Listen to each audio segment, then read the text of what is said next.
தலைமையிலான அரசு ஒரு மாசம் கடந்து இருக்கு முடிச்சிருக்காங்க. அவருடைய செயல்பாடுகள் எப்படி இருக்குன்னு பாருங்க, எப்படி மதிப்பீங்க? இந்த ஒரு மாசமா நான் பார்த்துட்டு தான் சார் இருக்கேன். இந்த அரசு வந்து என்ன பண்றாங்க, அவங்களுடைய செயல்பாடுகள் எப்படி இருக்குன்னு உங்களுடைய கேள்வி. என்னை பொறுத்த வரைக்கும் ரொம்ப நல்லா இருக்கு, சூப்பராக இருக்குன்னு சொல்லலாம். அதுக்கு முக்கியமான காரணம் என்னன்னா, ஒரு விஷயம் ரொம்ப இம்ப்ரெஸ் பண்ணிச்சு. கோவில் முன்னாடி இருக்கிற மதுக்கடையை மூடுறதுன்றது, ஸ்கூல் பசங்க ஸ்கூலுக்கு முன்னாடி மதுக்கடையை மூடுறதுன்றது எனக்கு ரொம்ப பிடிச்சிருந்தது. அப்புறம் இந்த கல்வித்துறை அமைச்சர் அவருடைய நடவடிக்கை, அப்புறம் அறநிலைத்துறை அமைச்சர் அவருடைய நடவடிக்கை, இதெல்லாம் வீடியோவில் பார்க்குறேன். உங்களை மாதிரி தான் நானும் பார்த்துட்டு இருக்கேன். ஸோ அவங்களுக்கு கொஞ்சம் டைம் கூட தேவைப்படுது சார். இப்போ நம்ம ஒரு புதிய ஏரியாவில் போய் நம்ம வாடகை வீட்டுக்கு போகிறோம்னு வச்சுங்களேன்.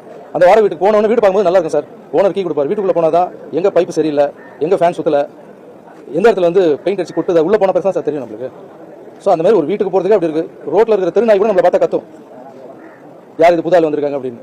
அந்த திருநாய் இருக்குல்ல, அதுக்கு பிடிச்ச பிஸ்கெட் போடணும். ஒரு சில திருநாய்கள்லாம் பார்த்தீங்கன்னா பிஸ்கெட் சாப்பிடும், பிரியாணி தான் சாப்பிடும், நான் தான் சாப்பிடும். அதுக்கு பிடிச்ச மாதிரி செஞ்சு அதை போட்டு அது நம்மளை கத்தாமல் பார்த்துணும். ஒரு நாய்க்கோ ஒரு வீட்டுக்கே இல்லாதுன்னா ஒரு நாட்டை கொடுத்துருக்கீங்க, கொஞ்சம் அது டைம் கொடுங்க, பாசிட்டிவாக திங்க் பண்ணுங்க. புதுசாக அரசு வேணும், மாற்றம் வேணும்னு கேட்குறீங்க. மாற்றம் வந்துருச்சு, மாற்றத்துக்கு கொஞ்சமான டைம் கொடுக்கணும்வா? ஒரு வாடகை வீட்டுக்கு நம்ம இவ்வளோ கஷ்டப்பட வேண்டியது. ஒரு அரசாங்கத்தை புதுசாக கொடுத்துருக்காங்க. ஸோ என்னை பொறுத்த வரைக்கும் அவங்களுக்கு கொஞ்சம் டைம் கொடுத்தா நல்லதுன்னு நினைக்கிறேன்.